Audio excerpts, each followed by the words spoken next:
Hi there, it's Bobby from Ragged Poet. Just showing you my moon mug. This is a catch-up video, and there's kind of lots of treasures and things in it. Oh, I'm drinking tea, which is, I was going to do the tea tag. There was a tarot tea tag, but I did the British tag, and that had some tea in it. And yeah, I've talked about my mugs before, so my tea kind of gets blended into everything. But I've been having problems with Dilmar tea at the moment. This has just got no flavour at all. Sometimes you get some tea bags and one bag tastes really good, and then exactly the same box of tea a few bags down, you need 2 tea bags to get the same flavour. And I'm kind of over it. I want tea bags that are kind of, consistent.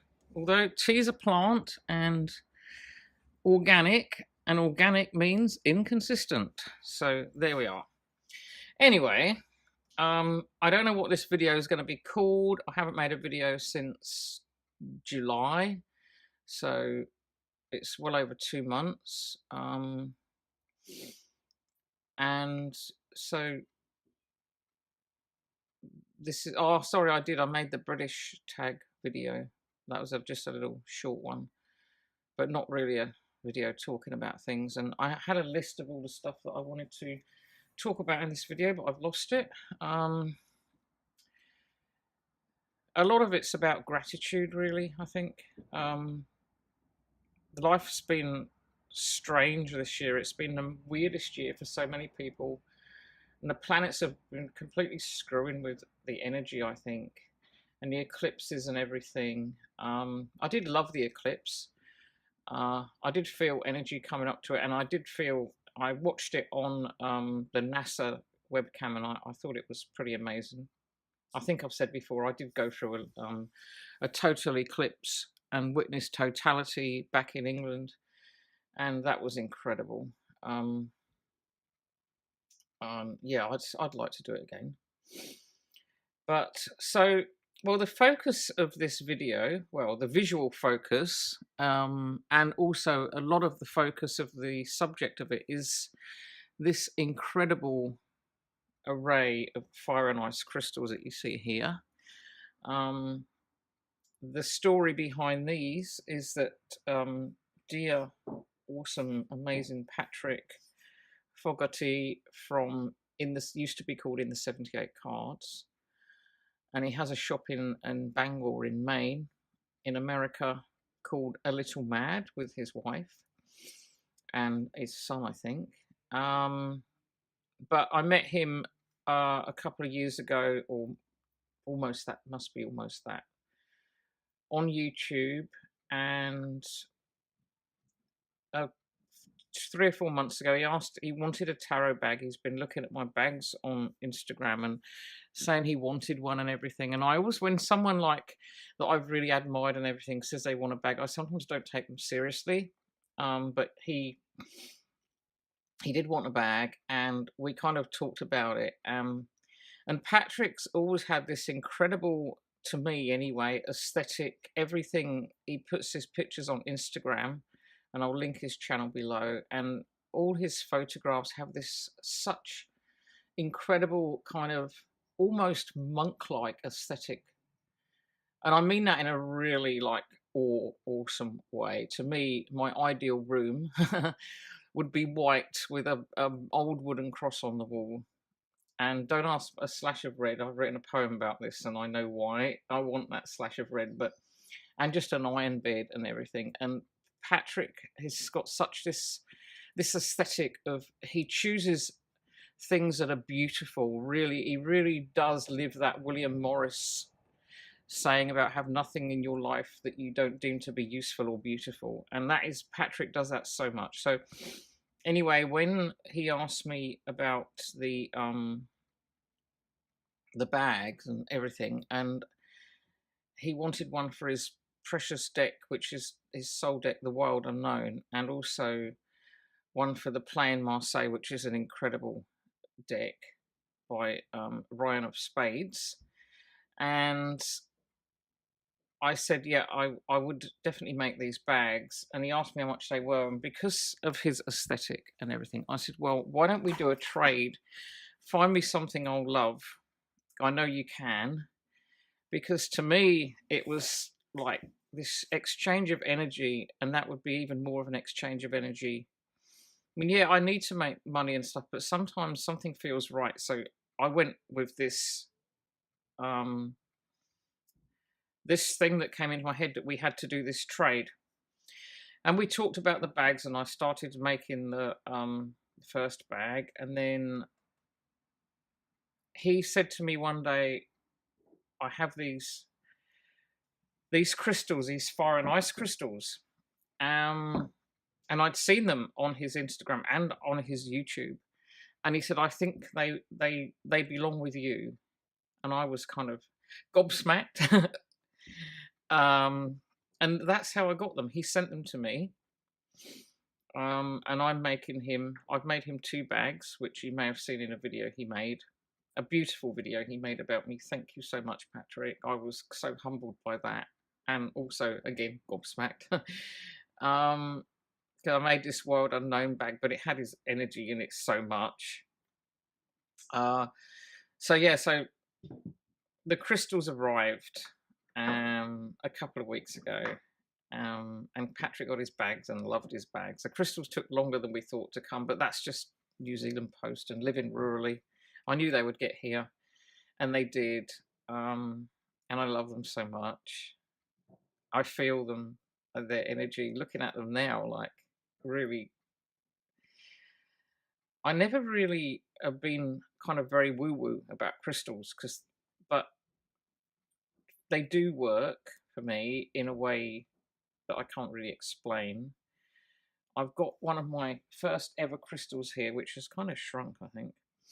This is a rose quartz, and I've had this for years and years and years, and it's spent many nights out in trees and under the moon and around the world in different places. And I really feel the love from that, and I feel the love from these. So, you know, these I can feel, and they have this power. But when they're in this this Stonehenge, this ice henge, fire and ice henge, as Patrick calls it, I don't know if Patrick devised this himself or if he said the crystals have always been together, but he sent me this information sheet with them, and I've set them up as close as I think to how that is, or they feel right set up like this. And he also got me this beautiful box to put them in, which is just stunning. It's really gorgeous, and it has a like latch at the top. I'm rambling, I know. I just love these. I love what we did, and I'm currently making Patrick another bag because 2 bags was nowhere near enough in exchange. So I'm making another bag, which is kind of like spinning gold. So anyway, this brings me on to the next part of something I wanted to talk about, which is its worthiness, a sense of worth, and how easily as human beings we doubt ourselves, and we're put down, and we feel like we're useless and we have no purpose in life. Most of people I know struggle with this, or a lot of people I know. Okay, there's a few who don't. And when someone, and there's a lot of you out there, my channel's small, and I like it that way because I really do connect with the people. And when someone reaches out to me and puts their faith in me and asks me to make them a bag, I just feel so humbled, and I really do put my all into those bags because it's just pretty incredible to me that you put your faith in me and my art. So this is a thank you to all of you who've done that, or even thought about doing it. I used to have trouble charging for bags, but I've had lots of conversations with a good friend of mine about worth and the value of things. So now I think I've come to a kind of healthy agreement with myself about what my art is worth and my time. But I still have some work to do there. I mean, you know, I'm happy with the bags. I'm happy with that. I do my best for everyone who I make a bag for. And I do. I thank you so much for letting me into your life and sharing your energy with me. All of you who, because it is a journey. Every bag I make is a journey with the person who requested the bag and me together. And Patrick honoured that in such an amazing way, as my friend Itzy does too, and Annika, and all of you, really. But so that's this thank you. I've spent a lot of time recently feeling not very worthy of life, and feeling guilty for taking time out to do things that I enjoy that actually save me. And again, a lot of us are like this. And Annika from Nobody Here put a video up the other day, and it wasn't so much the content of the video, it's just she called it adult break or unadulting time, about how life requires you to be an adult and you want to act like a child. Well, what the hell? You know, I don't think we should have parameters and boundaries about childhood and actions. If something makes you feel good and it harms none, then why not just do it? Because at the end of the day, it improves your quality of life and the quality of life of those all around you and in your life. Joy is not restricted to childhood or young. Joy should be available at all ages, and age is just a number. Ageism sucks. But it is, like this I've said before, one of today's biggest prejudices, unfortunately. But it's like working and worth. You know, if I was you go somewhere, you may be, oh, what do you do for a living? I'm an artist. Oh. And I'm a mother. Two professions where you've got to be really gutsy, you've got to be really strong. I mean, mothers know this. You've got to be a bit capable of everything. To be an artist, you've got to really put yourself out there and lay it on the line, and that is making yourself very, very vulnerable. And with being a mother, you are making the most inner part of you is out there for hurt and pain.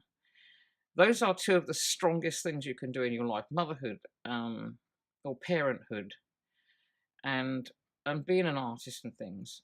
And yet people go, Now, I don't leave the house to do my job very often. And because I don't leave the house, it's not like work. I sometimes feel like I should be doing stuff all the time, non-stop, washing up, doing this, doing the dishes, cleaning.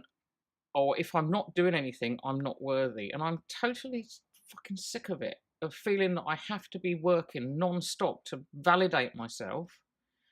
I pay the bills in this house. I run this house and I pay the bills, and my work does that for me. Well, helps pay those bills. And if I didn't do it, you know, they wouldn't get paid. And yet I feel like, because I don't leave the job and I do nothing. If I was a truck driver, oh, wow, really? You're a truck driver? Oh, wow. Or, you know, like just anything like that. And to be honest, no, nothing against truck drivers. They do a great job. But this, like, putting things like motherhood and looking after a home and art and things like that down is bullshit. So if you're a mother or an artist, you just stand up there because you flipping rock. All of you. And yeah, we need to celebrate ourselves and what we've done and our sense of worth and everything else, because it's pretty important. And it's important that we bring up our kids and the younger people to realize that this sense of worth, this is we're all entitled to have it. And whatever you do, you're improving life in somehow. Most people are, for someone. And never feel humbled because you're not doing this or you're not doing that or you're not doing what someone else is doing. Never feel, I mean, humble's okay, but never feel like unworthy, I should have said. This is sounding all a bit preachy, but I don't know. It's been one of those kind of years, I think. But I did see this quote yesterday by someone called Sally Coulter. And it was on, I think, Julie from Tarot Solace, who makes amazing tarot bags in England. She's an amazing young lady. She posted this quote, and hang on, I'm going to have to go and find it for you, so I'm going to pause this a minute. Okay, I'm back, and I have with me a lovely little scone I made yesterday in the interests of self-love, and I'm going to indulge in that with, no, it's not cream, it's coconut yogurt. You know, we don't, us vegans don't do cream, but we get amazing treats all the same. So anyway, this quote is by Sally Coulter, and I don't know who she is, but it's spelled Coulter. And I found it on Instagram the other day, right after watching Annika's video about unadulting. And she says, it's messing people up, this social pressure to find your passion and know what it is you want to do. It's perfectly fine to just live your moments fully and marvel as many small and large passions, many small and large purposes enter and leave your life. For many people, there is no realization and no bliss to follow, no discovery of your life's purpose. This isn't sad, it's just the way things are. Stop trying to find the forest and just enjoy the trees. Sally Coulter. I love that. It's just so freeing, and it makes so much sense, because we have got into this world, I mean, this world of, you know, the search for this spiritual purpose and meaning and stuff. It's so much pressure, and it's kind of undoing all the stuff it's meant to be doing. It makes people feel like shit, like it takes away their self-worth more than gives them a sense of worth. Feeling that you've got to have this big purpose and, you know, go and find yourself. Like, what's wrong with where you are now? Most people know, if in retrospect, where you are now is a damn good place to be. And I know from my own experience that there's a lot of where I was then that I didn't appreciate at the time that were very good places to be indeed. And it's like, oh, terrible book I read, famous book. Well, actually, I couldn't finish it. I read over half of it, but I just, you know, about finding your great passion and finding yourself and running away to a beautiful island. Said island has probably been ruined by all the people who've run away and all the Westerners who've spent their money going there to find themselves, only to find that they left themselves back where they came from. It's just bullshit. And it all that adds, Sally Coulter is so right, it does add to our sense of unworth that we've gotten at these days. So all these gurus and stuff often make you feel like worse than you did before you bought the self-help book and read about The Secret or whatever crap they're trying to sell you. There's nothing wrong with where we are or what we do. You do the best you can, and that's what human beings are here for, to do the best we can and to nurture those people in your life. So, well, that's that little, I just wanted to share that quote because I did find it very freeing. Now, on a lighter note, I'm going to show you some of the stuff that's entered my life in the last few months. I've shown you the amazing crystals. I got this clock in a sale in our local nice shop called Vibes, and it has one of my beautiful, awesome black cats on it. Well, it's not exactly her, but it looks just like her. She's called Possum, and she has beautiful little legs and a tail. And she had another cat that we rescued with her called Roxy, but sadly Roxy got killed on the road a few weeks ago, and that was a big black cloud on my life. But I love that clock. I didn't need a clock, but I bought it because it had the cat and the broomstick, and it was half price, and it makes me feel good to look at it. Not that I'm a clock watcher. I mean, I didn't buy it because it was a clock. I got it because I love the picture and the image, and it's got the old pentacle on it. And so I got that, and deck-wise, oh, hang on, my daughter's coming in. Sorry about that. My daughter came in, so I had to pause for a bit. So yeah, I was going to show you some things. I showed you my clock. This is it was a gift from a friend, a local tarot, my only local kind of tarot friend, and it's a non-toxic flying ointment that she made for me. Oh, it smells amazing.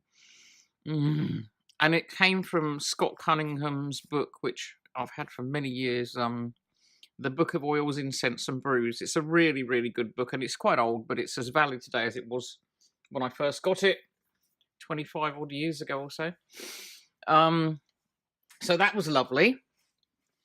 And it's kind of cool to use when I'm on my own and listen to certain things. Oh, I have a, that's another thing. It's not new in my life, but I've been playing this CD, which a lot of you might like. It's really good gothic-y music for Halloween. And I was doing a reading with the Bohemian Gothic Tarot the other evening and playing this music. And I'd used some of this ointment and it was amazing. Like, just the music just went so well with it. And it was a really stormy night too. I'll just go and grab the CD.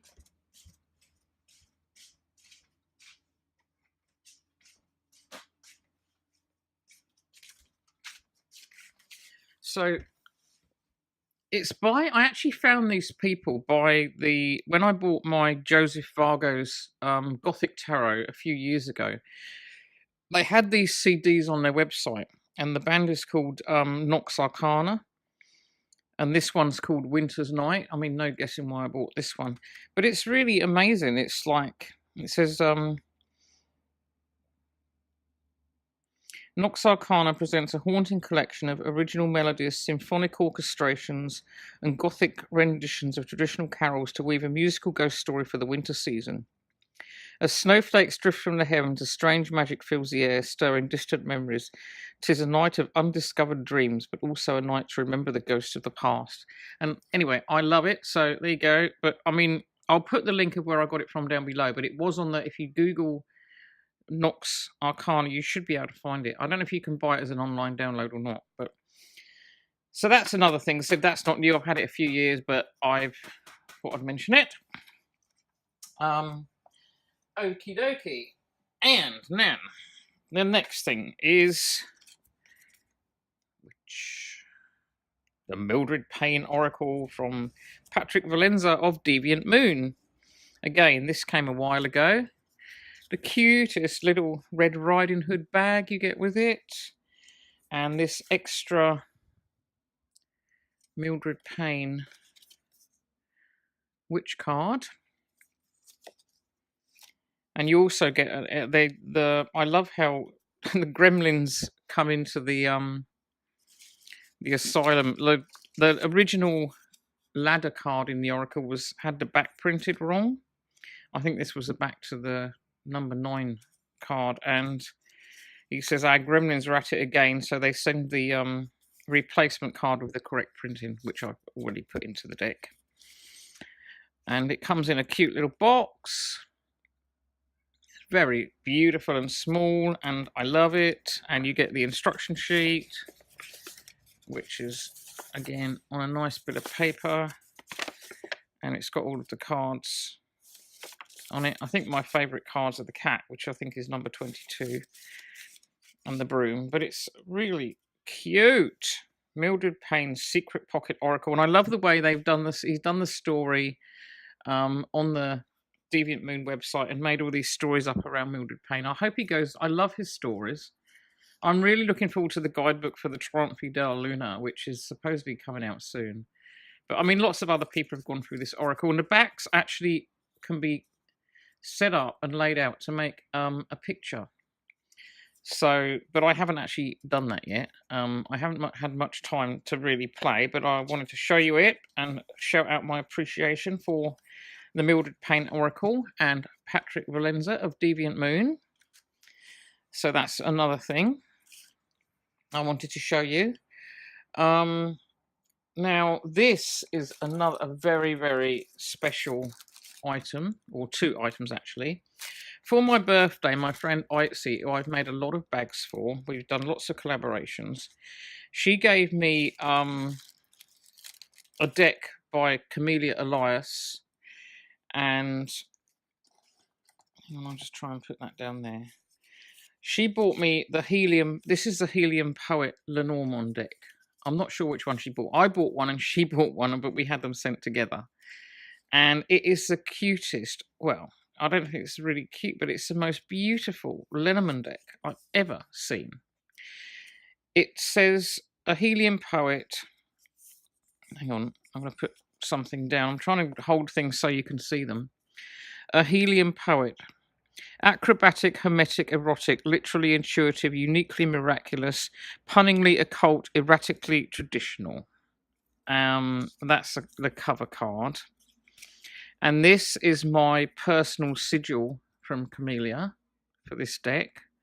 When you buy one, she does you a personal sigil. And look at these cards. I mean, so this is the Mildred Payne Oracle. And these are these, but just look at them. Look at the, oh my God, they're beautiful. They're on cotton rag paper, so they would not be waterproof. You wouldn't want to be using them near liquid or spill anything on them. And they would burn pretty easily. But the Zen of Camelia would say, oh, what the hell? Look at the ship and the boat. I just love these. When I've worked with them more, I might do more of a video about them but they are just so amazing. And they come in this darling little box. Like side by side, and there's a tiny little kind of semi-hagstone in there with them to hold them in. I just love it. Love everything about them. So thank you, my darling Itzy, for that bit of loveliness. And this is the thank you note from Camelia. And she also has a Marseille deck, or a Major's deck, called the Oracle of Fables, which I think was the one I bought for myself. And again, she does you a personal sigil, and this is mine. I have to look more into that and see what it means to me. And each, because I am a poet and ragged poet, so each card has a little rhyme on the side of it. So the Fool broke in two. No, the Idol, sorry, the Fool. The Idol broke in two.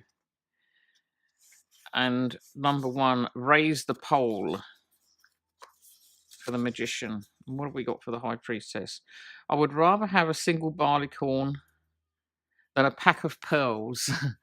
So they've all got these amazing things written on them. And look at them. Look at the beauty of that. Again, it's on cotton rag paper, so you wouldn't want to get them wet. But the drawings are just beautiful. I just love it so much. And Justice, you will want some refreshments. The Hermit, the trees were good-natured. Look at, isn't that? Like, oh my God, I love it. I love her energy. I love Camelia. I love her channel. I've talked about her before. I love her books. I did an online course about the house with her recently. I love that. I love her magic. I love her zen. I love everything about her. And she is an amazing, inspirational earthling. So that's that one. My daughter, my beautiful Tabby, from America, when she went there recently, San Francisco to be exact, went into a shop and saw this deck and bought it for me. The Pythia, I'm not sure you say it, Pythia Botanical Oracle, and I absolutely adore it. Look at, I mean, again, people have done walkthroughs of this, but the cardstock is incredible. The backs are just like the most beautiful thing ever. The gold edging is matte and stunning. And oh my God, I love it. I love it. I love it. I love it. And the readings I've done with it so far have been really awesome. So thank you, Tabby, my darling child. I love that so very much. And Tabby bought me another special present for my birthday, which I have shown it on Instagram, but I'm just gonna show you the other. I'll show you that at the end because I've got to move the camera because I can't bring that to the table. And the last thing, the latest thing that came. So all these, this is not new recent stuff. This is not meant to be a haul or anything. These are things that have come over the last sort of 3 months or so. Now I don't get buy a lot of decks and stuff like the Mildred Payne I pre-ordered because Patrick Valendra is the one person I just buy everything from. And my birthday treat to myself was the Camelia Elias Oracle. Not that I'm apologising, I'm not. But the other one, I ordered this on Kickstarter a while ago. And again, this has been, I think, on YouTube as a Mesquite Tarot. And that's only just come. And you get this lovely guidebook. It's beautiful cover and design, and it's simple. It comes in the gorgeous bag with the Oribus, whatever it's called, on it, and it's so new. I haven't even opened the plastic because I wanted to show you. It comes packed in 2 little plastic decks, and you can see a bit of the artwork there, how simple it is. I'm not going to open it right now because I've only just got it, but I just wanted to show you it, and other people have done walkthroughs of it. Things just take a bit longer to get to New Zealand, but I'm so happy that I backed it. I love backing things on Kickstarter. I like supporting other artists. So I've also, the other one I've backed is called the Numinous Tarot. And I've also backed Noel, who created it on Patreon. And it's an amazing deck. It has suits of bells, books, and candles. Who could resist that? And it's gender neutral, pretty gender neutral, and very queer friendly. And I'm gonna put the link for it below because Noel has a Patreon account which I'm supporting, and you get comics and things. So I'll link that. I mean, the Kickstarter's ended and it has been funded, and it won't be here until February next year, but you can still order it. I managed to get one for me and Tabby, so you can still order the deck from her site. So I'll link that below because I think it's well worth a look. I mean, who could resist a deck with bell, book, and candle suits? Right, so now I've shown you those things, I'm going to pause the video and take you over to see the other thing Tabby got me. Well, I've had to put the lights on because it's quite a dull morning, but this is my reading I was doing the other night. Tabby brought me back this. I wonder if I can switch the what's it lights on. You probably won't see them on the video. Yes, you can. This is a tarot card hanger, and it came from, I'll link the website below. It came from Australia. Before she went to America, she went to Melbourne, and she brought this back for me, and it's just amazing. I've got, as you can see, I've got my Deviant Moon Tarot hung on it, and it's in my bedroom. I'll try and zoom back out so you can see it. And I really love it. It holds a whole tarot deck, standard size, and you put the cards in the grooves, and it makes an amazing display. And it's a really awesome way to learn a deck when you see the cards all the time, and they're arranged like when you can see when they're arranged in like rows. So you've got all the tens here, and blah blah blah blah. You can see the progression. You can look at it that way. It's kind of almost feels a bit like the Grand Tableau, but it is just such an awesome way to look at the cards. And apparently when Tabby got one for her, and she said the person that she got it from, or the person that told her about it, a friend that she'd met online through her Inside Out work, I think, has it hanging on the wall. And when you brush past it, you can quite easily knock a card off. I mean, there's a little groove that holds them in, but if it was in an open place, a breeze could knock them off. And that's how she does her like readings. When a card falls off, she takes it up and listens to it and looks at it. So I just really wanted to show you that. What a video. Okay, the other thing I wanted to talk about is I've been doing a lot of clutter clearing, which is amazing.